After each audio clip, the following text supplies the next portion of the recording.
Hey everybody, welcome back to the Race 5 Smokehouse and Grill, and today we are making this amazing pepperoni focaccia pizza in a pan. Super easy, amazing pizza with this cheese frico on here that's gonna knock your socks off. Let's get started. Now there's several steps to this process of making this pan pizza. 1 is the sauce, 2 is the dough, and 3 is the cook. Let's start with making the sauce first. We're gonna wanna let that sauce chill and let all those flavors marry and all those spices hydrate. So we want to give this a few hours. So let's start with the sauce first. And we're starting with a nice can of crushed tomatoes. These are the Bianco di Napoli tomatoes. You really want to find a nice either San Marzano or San Marzano style tomato. These are nice organic plum tomatoes from, again, Bianco di Napoli. Find what tomatoes you like and use those.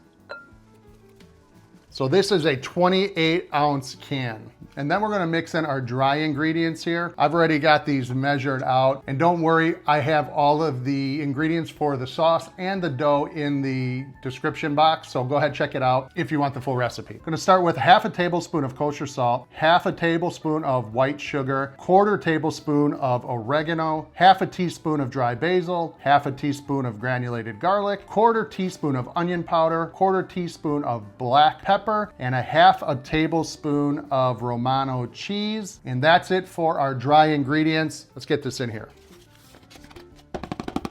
Now we're gonna add a couple liquid ingredients. We're gonna add some olive oil and a little bit of red wine vinegar just for a little bit more kick to this sauce. Olive oil, we're gonna do about a tablespoon. The red wine vinegar, we're only gonna do about a quarter tablespoon. So just a couple dashes. That's about enough. You don't want to go too hard with it because that can overpower it, but it does give a nice little tang to this sauce. And then mix that all in there. And there you have it. That's your sauce. Very easy, but so flavorful and bright. You have these nice tomatoes, all those ingredients, gonna give a nice pop on there. You could also add about a quarter teaspoon of some red pepper flakes in here as well if you like it a little spicier. I'm not gonna add it today because we're feeding the family and spice isn't the best here, though I like it. I'll just add my red pepper later when I go to eat it. So let's get this into the refrigerator and then we're gonna start on our dough. And we wanna let this rest for 3 hours, 4 hours, preferably overnight if you can, but about 3 to 4 hours and it'll be perfectly good to go. But today we're doing same day pizza. All this is being made today. Sauce, dough, bake, all in the same day. All right, let's get this in the fridge. So now we are back to make our dough. We have all our ingredients weighed out by scale. You really want to be precise on this. It's like magic and sorcery making bread. You want to get your measurements right. And all transparency, I am using King Arthur's Big and Bubbly Focaccia recipe. It was their best recipe of 2025, I believe. Love this recipe. I have tweaked it to bring it down for a 12-inch round pan. That's the recipe we're gonna use now, and we'll show you the process now, so let's get this going. Flour I'm using is actually King Arthur's high protein flour, the Sir Lancelot. You want a higher protein flour for this cook. That way those grain structures, and you can get the big, nice crumb when you're baking this. A regular all-purpose flour will still work, won't be as good.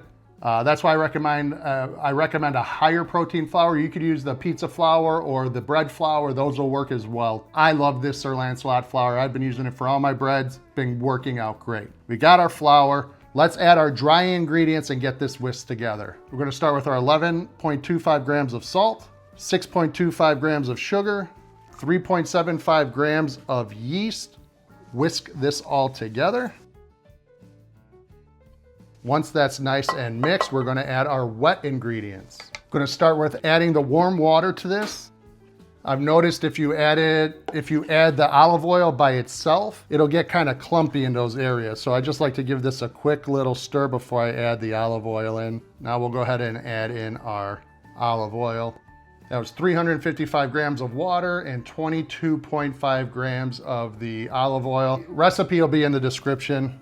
So now you take a dough scraper, your hands, whatever you got, a spatula, and we're just gonna mix this all together until it forms a nice shaggy dough ball.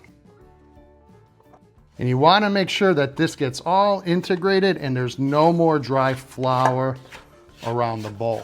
Once you see that it has absorbed all that flour and all those ingredients into here, it is going to be a bit of a sticky mess right now, but that's what you want it to be. It's going to hydrate all those ingredients and then it's going to make it pliable. Now that this is all put together, we're going to cover this. So give this a nice cover. Be back in 15 minutes to start that stretch and pull method. Timer's going off, first 15 minutes are done. Take a look at our dough real quick.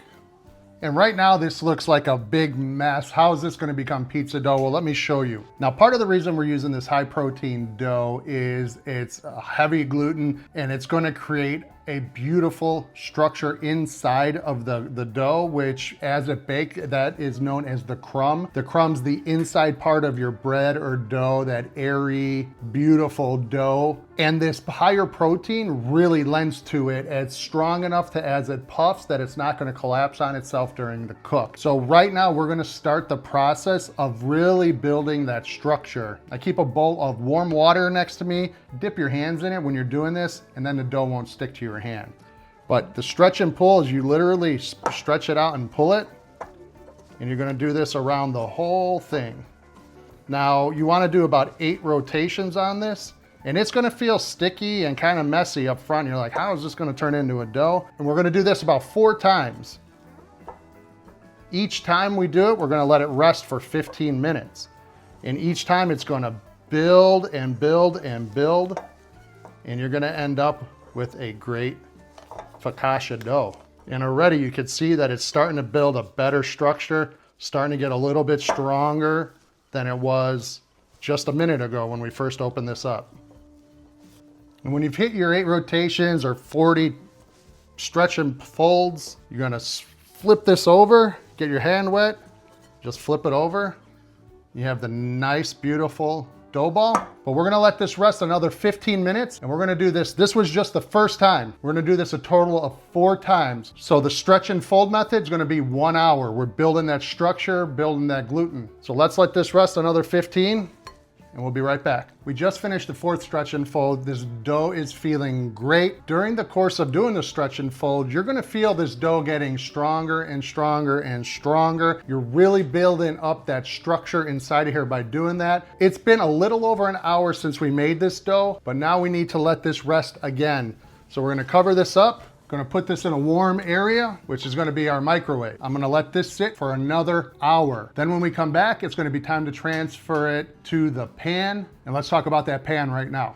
And for this pizza, we're using a round 12-inch pan. This is a Lloyd's pan. This is a really, really nice pan. These are kind of the cream of the crop when it comes to pizza making and baking. It's got a nice surface on here that is non-stick. It's coated, but what's really great about this is that you can use metal utensils with this. These things really are awesome. You can use a steel pan, you can use an aluminum pan, but you really want to make sure that you get that nice and greased up, which we are going to do with this pan as well, even though this is non-stick and coated, but we're going to ensure that that pizza doesn't stick. But we're going to do that after this hour of fermentation time is up. So we have the dough in the microwave proofing. Now, if you wanted a stronger flavor, a bigger flavor from this focaccia dough, now's a perfect time. You could go throw it into your refrigerator for a cold ferment for 24, 48 hours, and you're gonna build a lot more flavor from that slow, cold fermentation. Then what you're gonna do is you're gonna pull it out of the fridge after that 24, 48 hours, let it come up to room temp, and then start off right here. It's been 1 hour, and this dough has been proofing beautifully. But before we pull it out of the bowl and get into the pan, we have to prep the pan. Again, this is non-stick, so there shouldn't be any issues with it sticking, but it's always good to make sure. The last thing you want is to try to pull your dough out, your pizza out at the end, or your bread or whatever, and it's stuck. That's a pain. So what we're gonna do, I like using a little shortening in here. You could use butter or any kind of oil. I like the shortening. It gives a mild flavor, and it really helps crisp up and bake the bottom and sides of the bread. And it creates a better non-stick around the surface here, especially this upper perimeter. We're gonna put that cheese all the way to the edge so it gets that nice cheese frico, which is that caramelized, crispy, salty, just beautiful cheese crust at the end. So we wanna make sure that it pulls off of the pan, no problem. So I just take shortening, get your hand in there, and then you're gonna just lay it in there. Make sure you got a nice coat all over and on the side. Once you get a nice layer of that shortening or whatever oil you're using in here, now it's time to take this dough out and get it in here. And I'm gonna keep my hands oiled up right now. It's gonna help get that dough from the bowl into the pan. So we have our dough here. It is looking beautiful. Look how nice and jiggly that is. For that hour it was proofing, there was chemical reactions going on and gassing going on and causing air pockets in there. So we kind of want to be gentle when we're transferring this over. We don't want to deflate this. And so I'm actually going to grease my hands up a little bit more, because what I'm going to do, you kind of want to get underneath this. It might deflate a touch, but that's okay. It's going to go through another proof here. So you get under it and you're going to go swift but firmly. And we're gonna put this top side down so that is into the oil here. There you go, nice and easy. So I like to give it a little pre-stretch, again, without handling it too much, because we are gonna let this go another hour now. And we want this to kind of get to the outside edge. So I give it a little help to start with. Again, you want to be somewhat gentle with this because you don't want to deflate it. You see some nice air bubbles in here, and you see that texture, all those lines, that's that gluten forming. That's that nice protein buildup that we want with this kind of pizza, this focaccia pan pizza. You see some bubbles forming in there already. That's going to give you such a great texture, light and airy. So this is as far as we're gonna take it right now. Time to let it rest again. It's gonna be another hour, hour and a half. When it rises maybe about halfway up here, we're gonna know it's done and ready to start. So let's cover this back up. And then this is gonna go back in the microwave. You want it in a nice warm area, 70, 75 degrees. Preheat the oven at this point. We're gonna preheat it to 475. And it's gonna preheat for about an hour. I do have a pizza steel inside of the oven. This is gonna sit on top of it. That pizza steel is gonna help absorb heat. You don't need one. If you have a pizza stone, go ahead and use that. If you wanna put a cookie sheet there, feel free. This pizza steel is nice and thick and it retains a lot of heat, which is gonna help crisp up that bottom as well. Let's go get this in the microwave and we'll be back in about an hour, hour and a half once this is up to the size we want it. We'll be right back. It has been slightly over an hour and a half. Let's check on this dough. You want it to puff up, get about halfway up that dish. Let's take a look. Man, this thing is gorgeous. It's come up about halfway up the dish is what I'm looking for, because when we cook it, it's gonna rise even further. Got some nice bubbling in here, and you see the striations from that protein development. So what we're gonna do now is I'm gonna flatten out the center here delicately, because again, I don't wanna deflate this, but I wanna push some of that air towards the crust. I don't want this on the dome where it kind of puffs up in the center, because once we top this, I don't want that all the toppings sliding off to the side. So we're gonna gently press this in, dimple this in, and kind of push that air towards the outside crust.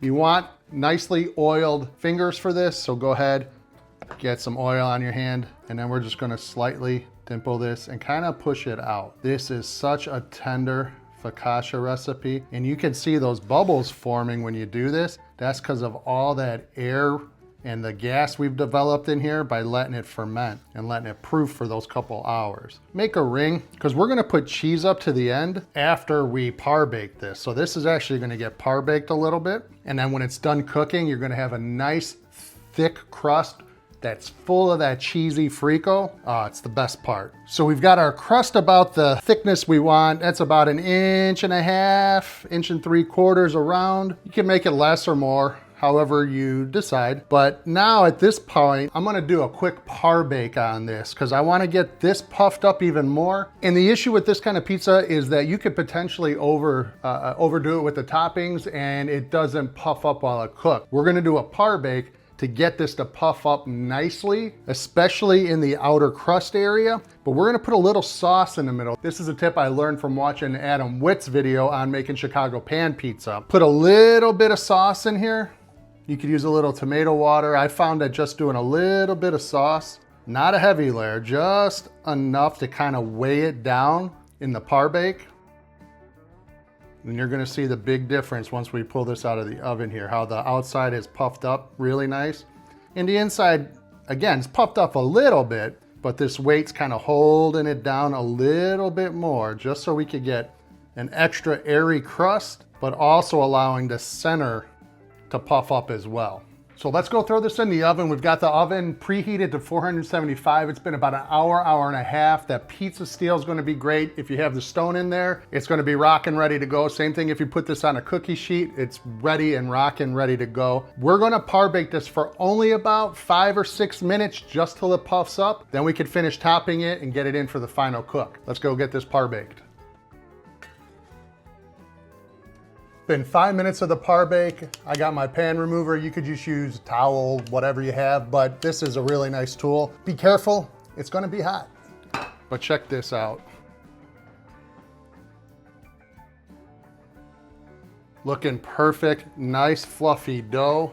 It's time to put our cheese on the pizza, and you could use whatever cheese you like. I really prefer using the brick cheese. That's the kind of cheese they use with the Detroit style. Gets you that nice salty crispy edge. It melts beautifully, and it just has a bit more flavor and a little bit more punch than just a regular low moisture mozzarella. So I have 1.5 pounds of sliced brick cheese, but we're gonna actually stack this up to the edge like that.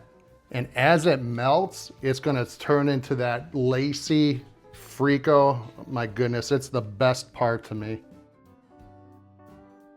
So that is looking perfect. Now fill it in with as much cheese on here as you'd like. So that's probably about 1 pound of cheese on there. Next step, let's get our sauce on here. I did taste a little bit of it. It is delicious. Get a nice spoonful of it.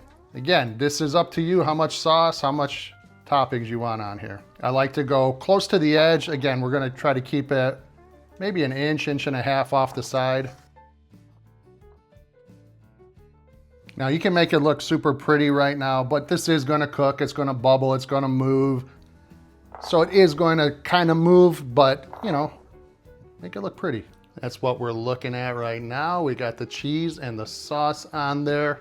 And we're just making pepperoni pizza. We have our sauce, we have our cheese ready to go. Time to build some pepperoni on here. Pepperoni shrinks up when you cook it, so I really load it on here.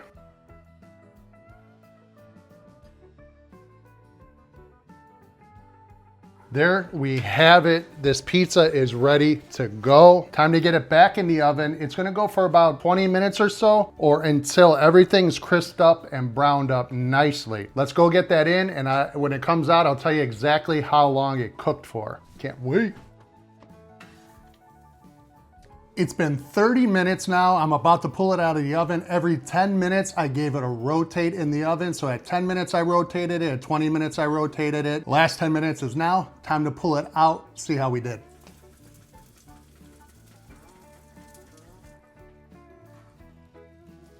Look at this bad boy. Now we want to get this out of the pan right away, because right now there's a lot of steam under here. And that's why I like these pans, because you could use these metal spatulas. You want to kind of pry away that cheese and the dough. And we're going to get it right onto a tray right now to go ahead and reduce that steam on the bottom, because we spent all that time and effort to get it nice and crispy. We do not want it to get soggy. Now this is an amazing looking pizza. And this is that frico we've been talking about. It's dough, and then it's that melted crispy cheese. Man, look at this thing. While this is resting here, letting that steam come out of it, we're gonna hit it with a little bit of oregano over the top. A little extra flavor on here never hurt. And some more of that grated Romano. We're just gonna put that right over the top here as well. More cheese on a pizza never hurt, did it?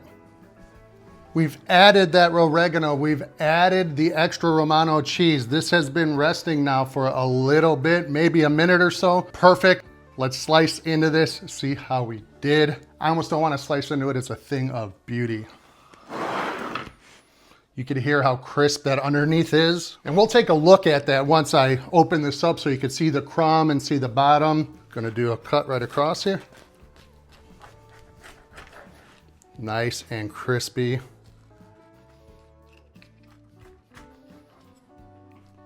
And I love those charred pepperoni cups. Let's take a piece out of this pie, see how we did.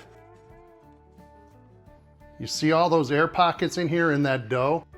That's the crumb. That's from that focaccia bread. Look underneath. Perfectly golden brown. Nice and crispy.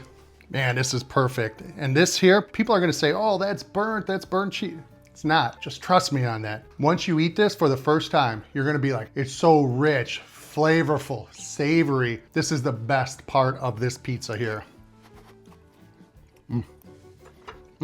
That focaccia dough is so delightful. It's so tasty. It's light, it's airy, it's crunchy. Has everything I want in a pizza. That brick cheese is delicious. The homemade sauce is fresh. Gotta take a bite of this frico here. See how this is. That cheese frico is freaky delicious. Man, this is the best. I just love making these pizzas. I've been making these a lot. My buddies Timmy, Beto, you guys know how much I've been making these. I can't get enough. Pizza is amazing. That's how you do it. Make homemade focaccia style pizza same day. Homemade sauce, homemade dough, in your own oven. Amazing pizza. I can't tell you enough about this pizza. Please try it at home. Let me know what you think. I appreciate y'all stopping by. Check me out on social media. We'll be talking to you later. Again, appreciate y'all for stopping by. Take care, everybody. Peace.